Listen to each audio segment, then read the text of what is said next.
ನಮಸ್ಕಾರ ಸ್ನೇಹಿತರೆ, ದಿಶ್ರ ಬ್ಲಾಗ್ ಚಾನಲ್ಗೆ ನಿಮ್ಗೆಲ್ಲರಿಗೂ ಸ್ವಾಗತ. 2026ರ ಶುಭಾಶಯಗಳು. ಕ್ಯಾಲೆಂಡರ್ ನ ಬದಲಾಯಿಸುವಾಗ ರೆಸೊಲ್ಯೂಷನ್ಸ್ ನೆನಪಾಗತ್ತೆ. ಕಳೆದ ವರ್ಷ ಮಾಡಿರೋ ರೆಸೊಲ್ಯೂಷನ್ಸ್ ಗಳಲ್ಲಿ ಎಷ್ಟು ನಾವು ಪಾಲಿಸಿದ್ವಿ, ಇನ್ನೆಷ್ಟು ಎಡವಿದ್ವಿ, ಹಾಗೆ ಈ ವರ್ಷ ಇನ್ನೆಲ್ಲ ಏನೆಲ್ಲ ಹೊಸ ರೆಸೊಲ್ಯೂಷನ್ಸ್ ಗಳನ್ನ ನಾವು ಪ್ಲಾನ್ ಮಾಡಬಹುದು, ಇವೆಲ್ಲನೂ ಕೂಡ ಒಮ್ಮೆ ಯೋಚಿಸಿ ನೋಡ್ತೀವಿ. ಹೊಸ ಕ್ಯಾಲೆಂಡರ್ ಬಂದಾಗ ಖುಷಿ ಆಗತ್ತೆ. ಸಾಕಷ್ಟು ಅಪಾರ್ಚುನಿಟೀಸ್ ಗಳು ಈ ವರ್ಷ ಸಿಗತ್ತೆ, ಇನ್ನೂ ಒಂದು ವರ್ಷ ಸಿಕ್ತು ಅಂತ. ಆದ್ರೆ ಅಷ್ಟೇ ರಿಯಾಲಿಟಿ ಏನು ಅಂತಂದ್ರೆ, ಹಳೆ ಕ್ಯಾಲೆಂಡರ್ ನಾವು ತೆಗೆದು ಹಾಕಿದ್ವಿ, ನಮ್ಮ ಆಯಸ್ಸಿನ 1 ವರ್ಷ ಮುಗೀತು ಅಂತ. ಹಾಗಾಗಿ 2026 ಅನ್ನು ನಾವು ಸಾಧ್ಯ ಆದಷ್ಟು ಸಮಯವನ್ನ ವ್ಯರ್ಥ ಮಾಡದೆ ನಮ್ಮ ರೆಸೊಲ್ಯೂಷನ್ಸ್ ಗಳನ್ನ ಒಂದು ಕಾರ್ಯರೂಪಕ್ಕೆ ತರುವಂತ ಪ್ರಯತ್ನವನ್ನ ಖಂಡಿತವಾಗಿಯೂ ಕೂಡ ಮಾಡೋಣ.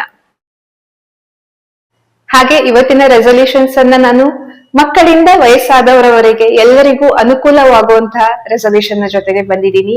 ಕೊನೆ ತನಕ ವಿಡಿಯೋನ ತಪ್ಪದೆ ನೋಡಿ. ಮೊದಲನೆಯ ರೆಸೊಲ್ಯೂಷನ್, ಮನೆ, ಮನಸ್ಸು, ಪರಿಸರವನ್ನ ಸ್ವಚ್ಛವಾಗಿರಿಸಿಕೊಳ್ಳುವಂತ ನಿರ್ಧಾರ. ಯಾಕೆ ಮನೆ ಸ್ವಚ್ಛವಾಗಿರ್ಬೇಕು? ಮನೆ ಮನಸ್ಸಿನ ಕನ್ನಡಿ ಅಂತಾರೆ. ನಮ್ಮ ಮನಸ್ಸು, ಮನೆ ಇವೆರಡೂ ಕೂಡ ಶುದ್ಧವಾಗಿದ್ರೆ ನಮ್ಮ ಕನಸು ಸಾಕಾರಗೊಳ್ಳೋದು ತುಂಬಾ ಸುಲಭವಾಗತ್ತೆ. ಮಕ್ಕಳೇ ಆದ್ರೂ ಕೂಡ ಅಷ್ಟೇ, ಒಂದು ಟೇಬಲ್ ಅನ್ನ ನೀಟಾಗಿ ಜೋಡಿಸ್ಕೊಂಡಿದ್ದಾಗ ಓದೋದು ತುಂಬಾ ಸುಲಭವಾಗತ್ತೆ, ಗಮನವನ್ನ ಕೇಂದ್ರೀಕರಿಸೋದಕ್ಕೆ ಜಾಸ್ತಿ ಕಷ್ಟ ಪಡ್ಬೇಕಾಗಿ ಬರಲ್ಲ. ಅದೇ ತರ ಮನೆ ಕೂಡ ಅಷ್ಟೇ, ನಮ್ಮ ಉತ್ಸಾಹಗಳಿಗೆ ಅಥವಾ ನಮ್ಮ ಕನಸುಗಳಿಗೆ ಸಾಕಾರ ಆಗೋ ಹಾಗೆ ಪೂರಕವಾಗಿದ್ದಾಗ, ಮನೇಲಿರೋ ವಸ್ತುಗಳು ನಾವು ಆ ವಸ್ತುಗಳನ್ನು ಮೇಂಟೈನ್ ಮಾಡೋದಕ್ಕೆ ಬದುಕ್ತಿದೀವಿ ಅನ್ನೋ ಹಾಗಿಲ್ದೆ, ನಮ್ಮ ಕನಸುಗಳನ್ನ ಸಾಕಾರಗೊಳಿಸೋದಕ್ಕೆ ನಮ್ಮ ಸುತ್ತಲಿನ ಪರಿಸರ ವಸ್ತುಗಳು ಪೂರಕವಾಗಿದ್ರೆ ಖಂಡಿತವಾಗಿ ಕೂಡ ನಾವು ಎಷ್ಟೇ ಆಚೀಚೆ ಹೋದ್ರೂ ಕೂಡ ಮನೆಗ್ ಬರ್ತಿದ್ದಂಗೆ ನಮ್ಮ ಫೋಕಸ್ ಮತ್ತೆ ವಾಪಸ್ ಬರೋದಕ್ಕೆ ಸಾಧ್ಯ ಆಗತ್ತೆ. ಪರಿಸರವನ್ನ ನಮ್ಮ ಕನಸಿಗೆ ಪೂರಕವಾಗಿ ನಾವು ನಿರ್ಮಿಸಿಕೊಂಡ್ರೆ ಬದುಕು ತುಂಬಾ ಸುಲಭವಾಗತ್ತೆ. ಹಾಗಾಗಿ ಮನೆ ಖಂಡಿತವಾಗಿಯೂ ಕೂಡ ಸ್ವಚ್ಛವಾಗಿ ಇಟ್ಕೊಳ್ಳೋಣ. ಮನಸ್ಸು ತಿಳಿಯಾಗಿದ್ದಾಗ, ನಿಷ್ಕಲ್ಮಶವಾಗಿದ್ದಾಗ ಗಮನವನ್ನ ಕೇಂದ್ರೀಕರಿಸೋದಕ್ಕೆ ನಾವು ಜಾಸ್ತಿ ಕಷ್ಟ ಪಡ್ಬೇಕಾಗಿನೇ ಇಲ್ಲ. ಹಾಗೆ ನಿಮ್ಮ ಫುಲ್ ಪೊಟೆನ್ಶಿಯಲ್ ಅನ್ನ ಆಚೆ ಬರೋದಕ್ಕೆ ಈಸಿ ಆಗತ್ತೆ. ಕಂಪ್ಯಾರಿಟಿವ್ಲಿ ಮನಸ್ಸಲ್ಲಿ ಸಾಕಷ್ಟು ವಿಚಾರಗಳು, ನೆಗೆಟಿವ್ ಥಾಟ್ಸ್ ಇರೋವಾಗಿನಕ್ಕಿಂತನೂ ಜಾಸ್ತಿ ಮನಸ್ಸು ನಿಷ್ಕಲ್ಮಶವಾಗಿ ಇದ್ದಾಗ ತಾನಾಗೆ ನಿಮ್ಮ ಸಂಪೂರ್ಣವಾದ ಪೊಟೆನ್ಶಿಯಲ್, ಶಕ್ತಿ ಇರುತ್ತೆ, ಅದನ್ನು ನೀವು ಬಳಸಿಕೊಳ್ಳೋದಕ್ಕೆ ಸುಲಭವಾಗ್ತಾ ಹೋಗುತ್ತೆ. ಹಾಗಾಗಿ ಮನೆ, ಮನಸ್ಸು ಇವೆರಡೂ ಕ್ಲೀನ್ ಆಗಿರ್ಬೇಕು. ನಮ್ಮ ಮನೆ ಮಾತ್ರ ಕ್ಲೀನ್ ಆಗಿದ್ರೆ ಸಾಕ, ಸುತ್ತಲಿರೋ ಪರಿಸರ ಕೂಡ ಕ್ಲೀನ್ ಆಗಿರ್ಬೇಕು. ಆಗ ಮಾತ್ರನೇ ನಾವು ಸಮಾಜದಲ್ಲಿ ನೆಮ್ಮದಿಯಿಂದ ಬದುಕೋದಕ್ಕೆ ಸಾಧ್ಯ. ಹಾಗಾಗಿ ಈ ವರ್ಷ ಮನೆ, ಮನಸ್ಸು, ಪರಿಸರವನ್ನ ಸ್ವಚ್ಛವಾಗಿಟ್ಟುಕೊಳ್ಳುವಂತ ದೃಢ ನಿರ್ಧಾರವನ್ನ ಮಾಡೋಣ. ಇದು ಮೊದಲನೆಯ ರೆಸೊಲ್ಯೂಷನ್. ಇನ್ನು ಎರಡನೆಯ ರೆಸೊಲ್ಯೂಷನ್, ಮಾಡಿರೋ ತಪ್ಪುಗಳು ಪುನರಾವರ್ತನೆ ಆಗದಿರೋ ಹಾಗೆ ನೋಡ್ಕೊಳ್ತೀವಿ ಅನ್ನೋ ದೃಢ ನಿರ್ಧಾರವನ್ನ ಮಾಡೋಣ. ಯಾಕೆಂತಂದ್ರೆ ಸಾಕಷ್ಟು ತಪ್ಪುಗಳಾಗೋಗಿರುತ್ತೆ. ತಿಳುವಳಿಕೆ ಇಲ್ಲದೆ ತಪ್ಪುಗಳಾಗಿರ್ಬೋದು, ಕೆಲವೊಮ್ಮೆ ಯಾಕೆ ತಪ್ಪಾಯ್ತು ಅಂತಾನೆ ಗೊತ್ತಾಗದೆ, ಲಾಜಿಕ್ ಅರ್ಥ ಆಗದೆ ತಪ್ಪುಗಳಾಗಿರುತ್ತೆ. ಸಾಕಷ್ಟು ತಪ್ಪುಗಳಾಗಿರುತ್ತೆ. ಜನವರಿನಲ್ಲಿ ಜೋಶಲ್ಲಿ ರೆಸೊಲ್ಯೂಷನ್ಸ್ ಗಳನ್ನ ಬರ್ದಿಟ್ಬಿಟ್ಟಿರ್ತೀವಿ. ಹಾಗೆ ವರ್ಷ ಪೂರ್ತಿ ಹೋಗ್ತಾ ಹೋಗ್ತಾ ಹೋಗ್ತಾ ಎಲ್ಲೋ ಕಾರ್ಯರೂಪಕನ್ನ ತರೋವಾಗ ಎಡವಿರ್ತೀವಿ. ಆ ತರದ ತಪ್ಪುಗಳು ಮುಂದೆ ಈ ವರ್ಷ ಆಗದಿರೋ ಹಾಗೆ ನಾವು ಜಾಗ್ರತೆ ಮಾಡ್ತೀವಿ ಅನ್ನೋ ದೃಢವಾದ ನಿರ್ಧಾರವನ್ನ ಮಾಡೋಣ. ಮಾಡಿರೋ ತಪ್ಪುಗಳು ಪುನರಾವರ್ತನೆ ಆಗೋದ್ ಬೇಡ, ತಿದ್ದುಕೊಂಡು ಈ ವರ್ಷ ನಾವು ಮುಂದೆ ಸಾಗ್ತೀವಿ ಅನ್ನೋ ರೆಸೊಲ್ಯೂಷನ್ ಎರಡನೇದು. ಇನ್ನು ಮೂರನೇದು, ಆರೋಗ್ಯಕ್ಕೆ ಸಂಬಂಧಪಟ್ಟ ರೆಸೊಲ್ಯೂಷನ್. ಎಷ್ಟೇ ಯಶಸ್ಸಿನ ಹಿಂದೆ ಓಡ್ತಾ ಹೋಗ್ಲಿ, ಮುಂದೊಂದಿನ ನಾವ್ ಅದನ್ನ ಪಡೆದಾಗ ಅನುಭವಿಸೋದಕ್ಕೆ ನಮ್ಮ ಹತ್ರ ಆರೋಗ್ಯ ಇದ್ದಾಗ ಮಾತ್ರ ಸಾಧ್ಯ ಆಗತ್ತೆ. ಹಾಗಾಗಿ ಎಷ್ಟು ನಾವೊಂದು ಗೋಲ್ ಅನ್ನ ಅಚೀವ್ ಮಾಡೋದ್ರ ಹಿಂದೆ ಪ್ರಯತ್ನನ ಪಡ್ತಾ ಇದೀವೋ ಅಷ್ಟೇ ಮಹತ್ವ ನಮ್ಮ ಊಟ, ನಿದ್ದೆ, ನೆಮ್ಮದಿ, ಆರೋಗ್ಯ ಇವೆಲ್ಲದಕ್ಕೂ ಕೂಡ ನಾವು ಕೊಡೋದು ತುಂಬಾನೇ ಮುಖ್ಯ ಆಗಿರುತ್ತೆ. ನೋವು ಜಾಸ್ತಿ ಆಗಿ ಡಾಕ್ಟ್ರೇ ಈ ಎಕ್ಸರ್ಸೈಸ್ ಮಾಡಿ ಅಂತ ನಮ್ಗೆ ಸಜೆಸ್ಟ್ ಮಾಡೋವರೆಗೆ ಕಾಯ್ಬೇಕಾದ ಅಗತ್ಯ ಇಲ್ಲ.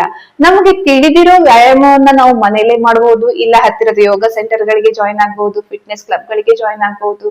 ಆದ್ರೆ ವ್ಯಾಯಾಮವನ್ನ ನಮ್ಮ ಜೀವನದಲ್ಲಿ ಅಳವಡಿಸಿಕೊಂಡು ನಮ್ಮ ಆರೋಗ್ಯವನ್ನ ಕಾದುಕೊಂಡು ಹೋಗೋದು, ಉತ್ತಮವಾದ ಆಹಾರ, ಸರಿಯಾದ ನಿದ್ದೆ, ಇದೂ ಕೂಡ ನಮ್ಮ ಸಕ್ಸಸ್ಸಿನಷ್ಟೇ ಮಹತ್ವವಾದ ಪಾತ್ರವನ್ನ ವಹಿಸುತ್ತೆ. ಮುಂದೊಂದಿನ ನಾವು ಅಂದ್ಕೊಂಡಿದ್ನೆಲ್ಲ ಅಚೀವ್ ಮಾಡುವಾಗ ಅಯ್ಯೋ ನಮ್ಮ ಹತ್ರ ಆರೋಗ್ಯನೇ ಇಲ್ವಲ್ಲ ಅಂತ ಚಿಂತೆ ಮಾಡೋದ್ರ ಬದಲು ಪೂರ್ತಿ ಖುಷಿಯಿಂದ ಆ ಯಶಸ್ಸನ್ನ ಅನುಭವಿಸೋ ಹಾಗೆ ನಮ್ಮ ಆರೋಗ್ಯವನ್ನ ಕಾಪಾಡಿಕೊಳ್ತೀವಿ ಅನ್ನೋ ದೃಢ ನಿರ್ಧಾರವನ್ನ ನಾವಿವತ್ತು ಮಾಡೋಣ. ಇನ್ನು ನಾಲ್ಕನೇದು ಬಹುಮುಖ್ಯವಾದ್ದು. ಯಾಕೆ ಅಂತಂದ್ರೆ, ನಾವು ಗ್ರೌತ್ ಅಂತ ಬರ್ತಿದ್ದಂಗೆ ಏನೇನೋ ಕನ್ಸುಗಳನ್ನ ಕಂಡುಬಿಡ್ತೀವಿ, ನೋಡಿರ್ತೀವಿ, ಕೇಳಿರ್ತೀವಿ. ಅದ್ರ ಭರದಲ್ಲಿ ನ್ಯೂ ಇಯರ್ ನಂದು ಇದೆಲ್ಲ ಗೋಲ್ಸ್ ಗಳಿದೆ ಅಂತ ಲಿಸ್ಟ್ ಮಾಡ್ತೀವಿ. ಅದರ ಬದಲು ನಾವು ಎಲ್ಲಿದೀವಿ ಅನ್ನೋ ವಸ್ತುಸ್ಥಿತಿಯನ್ನ ಅರಿತುಕೊಂಡು ಯಾವ ಸ್ಟೆಪ್ ಅಲ್ಲಿ ಇದೀವಿ, ನಾವು ಎಲ್ಲಿ ಸ್ಟ್ಯಾಂಡ್ ಆಗ್ತಿದೀವಿ ಅನ್ನೋದನ್ನ ಅರ್ಥ ಮಾಡ್ಕೊಂಡು ಅಲ್ಲಿಂದ ಈ ವರ್ಷ ನಾನು ಒಂದು ಹಂತ ಮೇಲಕ್ಕೆ ಬೆಳಿತೀನಿ ಅನ್ನೋ ದೃಢವಾದ ನಿರ್ಧಾರವನ್ನ ನಾವು ಮಾಡಿದ್ರೆ ಇದನ್ನ ಕಾರ್ಯರೂಪಕ್ಕೆ ತರೋದು ಸಾಧ್ಯ ಆಗತ್ತೆ. ಎಲ್ಲರೂ ಕೂಡ ಒಂದೇ ಹಂತದಲ್ಲಿ ಇರಲ್ಲ, ಪ್ರತಿಯೊಬ್ರು ಬೇರೆ ಬೇರೆ ಹಂತಗಳಲ್ಲಿ ಇರ್ತಾರೆ. ಮಕ್ಕಳು ಓದೋ ಹಂತದಲ್ಲಿ ಇರ್ತಾರೆ, ದುಡಿಯುವಾಗ ಕರಿಯರ್ನ ಒಂದು ಸ್ಟೇಜ್ ಅಲ್ಲಿ ಇರ್ತೀವಿ, ಅಥವಾ ವಯಸ್ಸಾದ್ಮೇಲೆ ಆರೋಗ್ಯದಲ್ಲಿ ಒಂದು ಹಂತದಲ್ಲಿ ಇರ್ತೀವಿ. ನಾವು ಯಾವ ಹಂತದಲ್ಲಿ ಇದೀವಿ, ನಮ್ಮ ಸುತ್ತಲಿನ ಪರಿಸ್ಥಿತಿ ಏನಿದೆ, ಎಲ್ಲರ ಪರಿಸ್ಥಿತಿನೂ ಒಂದೇ ತರ ಇರ್ಬೇಕಾಗಿಲ್ಲ.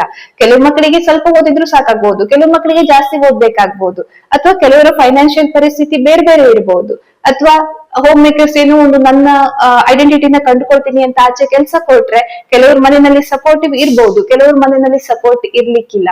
ವಯಸ್ಸಾದವರಿಗೆ ಕೆಲವರು ಚಿಕ್ಕವ್ರು ನೋಡ್ಕೊಳ್ಳೋರು ಇರ್ಬೋದು, ಕೆಲವರು ಮನೆಯಲ್ಲಿ ನೋಡ್ಕೊಳ್ಳೋದಕ್ಕೆ ಕೇರ್ಟೇಕರ್ಸ್ ಇರ್ಲಿಕ್ಕಿಲ್ಲ. ಯಾವ ಪರಿಸ್ಥಿತಿಯಲ್ಲಿ ನಾವಿದೀವಿ ಅನ್ನೋ ವಸ್ತುಸ್ಥಿತಿಯನ್ನ ನಾವು ಅರ್ಥ ಮಾಡ್ಕೊಂಡು ಫಸ್ಟ್, ಆಮೇಲೆ ಒಮ್ಮೆ ಮುನ್ನುಗ್ಗಿದ ಮೇಲೆ ನನ್ನ ಹತ್ರ ಅದಿರ್ಲಿಲ್ಲ ಇದಿರ್ಲಿಲ್ಲ ಅಂತ ನಾವು ಕಂಪ್ಲೇಂಟ್ಸ್ ಮಾಡ್ತಾ ಇರೋದ್ರ ಬದಲು ಇರೋ ವಸ್ತುಸ್ಥಿತಿಯನ್ನ ಅರಿತುಕೊಂಡು ಅಲ್ಲಿಂದ ಒಂದು ಸ್ಟೆಪ್ ಮೇಲಕ್ಕೆ ನಾನು ಹೋಗ್ತೀನಿ, ಒಂದು ಹಂತ ಮೇಲಕ್ಕೆ ಬೆಳಿತೀನಿ ಅನ್ನೋ ಒಂದು ರೆಸಲ್ಯೂಷನ್ ಅನ್ನ ನಾವು ಕಟ್ಟಿಕೊಂಡಾಗ, ಒಂದು ದೃಢ ನಿರ್ಧಾರವನ್ನು ಮಾಡಿಕೊಂಡು ನಾವು ಆ ದಿಶೆಯಲ್ಲಿ ಸಾಗಿದಾಗ ಖಂಡಿತವಾಗಿ ಕೂಡ ರೆಸಲ್ಯೂಷನ್ ಸಾಕಾರಗೊಳಿಸ್ಕೊಳ್ಳೋದು ಸಾಧ್ಯ ಆಗತ್ತೆ. ಹಾಗಾಗಿ ಈ ವರ್ಷ ನೀವು ಯಾವುದೇ ಹಂತದಲ್ಲಿರ್ಲಿ, ಯಾವುದೇ ವಿಷಯಗಳಿರ್ಲಿ, ಆರೋಗ್ಯ ಇರ್ಬೋದು, ಫೈನಾನ್ಸ್ ಇರ್ಬೋದು, ಯಾವುದೇ ಇರ್ಬೋದು, ಇರೋ ಹಂತದಿಂದ ಒಂದು ಹಂತ ಮೇಲಕ್ಕೆ ನಾನ್ ಸಾಕ್ತೀನಿ ಅನ್ನೋ ದೃಢವಾದ ನಿರ್ಧಾರವನ್ನ ನಾವಿವತ್ತು ಮಾಡೋಣ. ಇದು 4ನೆಯ ರೆಸಲ್ಯೂಷನ್. ಇನ್ನು last but not the least, tracking our growth. ನಾವು ಏನು ಬೆಳವಣಿಗೆಯಲ್ಲಿ ಸಾಗ್ತಾ ಇದೀವಿ ಆ ಬೆಳವಣಿಗೆಯನ್ನ ಒಂದು ಮೆಜರೇಬಲ್, ಬರ್ದಿರೋ ಅಂತ ಅಥವಾ ಒಂದು ಅಳಿಯೋವಂತ ರೀತಿನಲ್ಲಿ ಅದನ್ನ ನಾವು ಟ್ರ್ಯಾಕ್ ಮಾಡೋ ಹಾಗೆ ಇರ್ಬೇಕು. ಏನ್ ಗ್ರೋತ್ ಆಗ್ತಾ ಇದೆ ಅದು ನಾವು ಟ್ರ್ಯಾಕ್ ಮಾಡ್ತಾ ಹೋದಾಗ ಕನ್ಸಿಸ್ಟೆಂಟ್ ಆಗಿ ಮುಂದಕ್ಕೆ ಹೋಗೋದಕ್ಕೆ ಸಾಧ್ಯ ಆಗುತ್ತೆ. ಈ ಟ್ರ್ಯಾಕಿಂಗ್ ಸಿಸ್ಟಮ್ ಹೊಸ್ತೇನಲ್ಲ, ನೆನಪಿರ್ಬೋದು, ನಾವು ಚಿಕ್ಕವರಿರುವಾಗ ಅಮ್ಮ ಹಾಲಿನ ಲೆಕ್ಕನ ಕ್ಯಾಲೆಂಡರ್ ಅಲ್ಲಿ ಬರೆದಿಡ್ತಾ ಇದ್ರು, ಅಥವಾ ಅಪ್ಪ ಅಡಿಕೆ ಮಾರಿ ಬಂದಾಗ ಅಡಿಕೆ ಪಟ್ಟಿನಲ್ಲಿ ಬರೀತಾ ಇದ್ರು. ಈ ತರ ಇಲ್ಲ, ನಾವು ಚಿಕ್ಕವರಿರುವಾಗ ಮಾರ್ಕ್ಸ್ ಕಾರ್ಡ್, ಎಲ್ಲಾನು ಮಾರ್ಕ್ಸ್ ಕಾರ್ಡ್ ಅಲ್ಲಿ ಎಲ್ಲಾ ಎಕ್ಸಾಮ್ಸ್ ಗಳದ್ದು ಕೂಡ ರಿಸಲ್ಟ್ ಟ್ರ್ಯಾಕ್ ಆಗ್ತಾ ಇತ್ತು. ಏನಾದ್ರೂ ಈ ಎಕ್ಸಾಮ್ ಅಲ್ಲಿ ನಾವು ಕಡಿಮೆ ತಗೊಂಡ್ರೆ ಲಾಸ್ಟ್ ಎಕ್ಸಾಮ್ ಅಲ್ಲಿ ಈ ಸಬ್ಜೆಕ್ಟ್ ಜಾಸ್ತಿ ಬಂದಿತ್ತು, ಈ ಸರಿ ಯಾಕೆ ಕಮ್ಮಿ ಆಯ್ತು, ಕರೆಕ್ಟ್ ಆಗಿ ಓದ್ತಾ ಇಲ್ವಾ ಅಂತ ಅದೇ ಮಾರ್ಕ್ ಶೀಟ್ ಟ್ರ್ಯಾಕ್ ಮಾಡಿ ತಾನೇ ಕೇಳ್ತಾ ಇದ್ರು. ಹಾಗಾಗಿ ಟ್ರ್ಯಾಕಿಂಗ್ ಸಿಸ್ಟಮ್ ಏನಿದೆ ನಮ್ಮ ಗ್ರೋತ್ ಅನ್ನ ನಾವ್ ಎಲ್ಲಿದೀವಿ ಅಂತ ಅಳಿಯೋದಕ್ಕೆ ಖಂಡಿತವಾಗಿ ಕೂಡ ತುಂಬಾನೇ ಹೆಲ್ಪ್ ಆಗತ್ತೆ.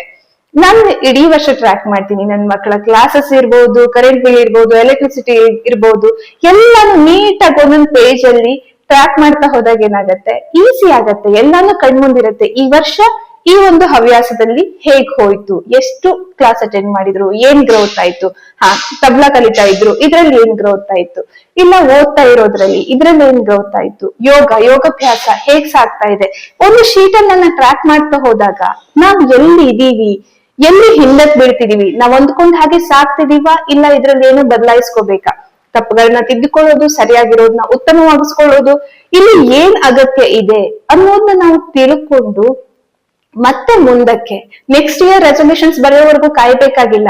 ನೀವ್ ಯಾವಾಗ ಟ್ರ್ಯಾಕ್ ಮಾಡ್ತಾ ಹೋಗ್ತಿರಲ್ಲ, ಜನವರಿನಲ್ಲಿ ನಾವ್ ಅಂದ್ಕೊಂಡಂಗ್ ಹೋಯ್ತಾ ಇಲ್ವಾ, ಸಿಸ್ಟಮ್ ವರ್ಕ್ ಆಗ್ತಿದ್ಯಾ ಇಲ್ವಾ, ಏನಾದ್ರು ಬದಲಾವಣೆ ಅಗತ್ಯ ಇದೆಯಾ ಅನ್ನೋದು ನಿಮ್ಗೆ ಫೆಬ್ರವರಿ ಬರೋತ್ತಿಗಾಗ್ಲೇ ಗೊತ್ತಾಗ್ಬಿಟ್ಟಿರುತ್ತೆ. ಆಗ ಟ್ರ್ಯಾಕ್ ಮಾಡ್ತಾ ಹೋದಾಗ ಗ್ರೋತ್ ಕೂಡ ಅಷ್ಟೇ ಸುಲಭವಾಗತ್ತೆ. ಖಂಡಿತವಾಗಿಯೂ ಕೂಡ ಮೊಬೈಲ್ ಅಲ್ಲಿ ಸಾಕಷ್ಟು ಜನರು ಟ್ರ್ಯಾಕ್ ಮಾಡ್ತಾರೆ, ಇಲ್ಲ ಅಂತಂದ್ರೆ ನಮ್ಮಂತವ್ರು ಪೇಪರ್ ಪೆನ್ ಅಲ್ಲಿ ಪ್ರತಿಯೊಂದನ್ನು ಟ್ರ್ಯಾಕ್ ಮಾಡ್ತಾರೆ. ಖಂಡಿತವಾಗಿಯೂ ಕೂಡ ಟ್ರ್ಯಾಕಿಂಗ್ ಸಿಸ್ಟಮ್ ತುಂಬಾನೇ ಹೆಲ್ಪ್ ಆಗತ್ತೆ. ಇದು ನಮ್ಮ ಕೊನೆಯ ರೆಸಲ್ಯೂಷನ್. ಇವಿಷ್ಟು ರೆಸಲ್ಯೂಷನ್ಸ್ ಗಳು ಯಾರು ಕೂಡ ನನಗಾಗಲ್ಲ ಇದು ಅನ್ನೋ ಹಾಗೆ ಇಲ್ಲ ಅಂತ ಅಂದುಕೊಳ್ತೀನಿ, ನೀವೇ ಹೇಳ್ಬೇಕಷ್ಟೇ, ಇದು ನನಗ ಅಪ್ಲೈ ಆಗಲ್ಲ, ಇದು ಇನ್ನೊಬ್ರಿಗೆ ಅಪ್ಲೈ ಆಗಲ್ಲ. ಇವೆಲ್ಲ ರೆಸಲ್ಯೂಷನ್ಸ್ ಗಳು ಹಾಬೀಸ್ ಬೇರೆ ಬೇರೆ ಇರ್ಬೋದು, ಬೇರೆ ಬೇರೆ ಗುರಿಗಳಿರ್ಬೋದು, ಆದ್ರೆ ಇವಿಷ್ಟು ಒಂದು ತಳಪಾಯವಾಗಿ ನಾವು ತಗೊಂಡು ಖಂಡಿತವಾಗಿಯೂ ಕೂಡ ಮುಂದಕ್ಕೆ ಸಾಗ್ಬೋದು ಅಂತ ಅನ್ಕೊಳ್ತೀನಿ. 2026 ನಿಮ್ಗೆಲ್ರಿಗೂ ಕೂಡ ಶುಭವಾಗ್ಲಿ. ಹಾಗೆ ಬರೀ ನಮ್ಗಷ್ಟೇ ಶುಭ ಆದ್ರೆ ಸಾಲದು, ಒಳಿತು ಎಲ್ರಿಗೂ ಆಗ್ಬೇಕು, ನಮ್ ಸುತ್ತಿರೋರ್ಗೂ ಆಗ್ಬೇಕು. ಹಾಗಾಗಿ ನಾನ್ ಹೇಳಿರೋದ್ರಲ್ಲಿ ಯಾವ್ದಾದ್ರು ಒಳ್ಳೆ ವಿಷಯಗಳಿದೆ ಅಂತ ಅನ್ಸಿದ್ರೆ ಖಂಡಿತವಾಗಿಯೂ ಕೂಡ ಈ ವಿಡಿಯೋನ ಸಾಕಷ್ಟು ಜನರಿಗೆ ಶೇರ್ ಮಾಡೋದನ್ನ ಮರಿಬೇಡಿ. ಸಿಗೋಣ ಮುಂದಿನ ವಿಡಿಯೋದಲ್ಲಿ. ವಿಡಿಯೋ ಇಷ್ಟ ಆಗಿದ್ರೆ ಲೈಕ್ ಮಾಡಿ, ಹೊಸಬ್ರಾಗಿದ್ರೆ ಚಾನೆಲ್ ನ ಸಬ್ಸ್ಕ್ರೈಬ್ ಮಾಡಿ. ಸಿಗೋಣ ಮುಂದಿನ ವಿಡಿಯೋದಲ್ಲಿ. ಅಲ್ಲಿವರೆಗೆ ಧನ್ಯವಾದ.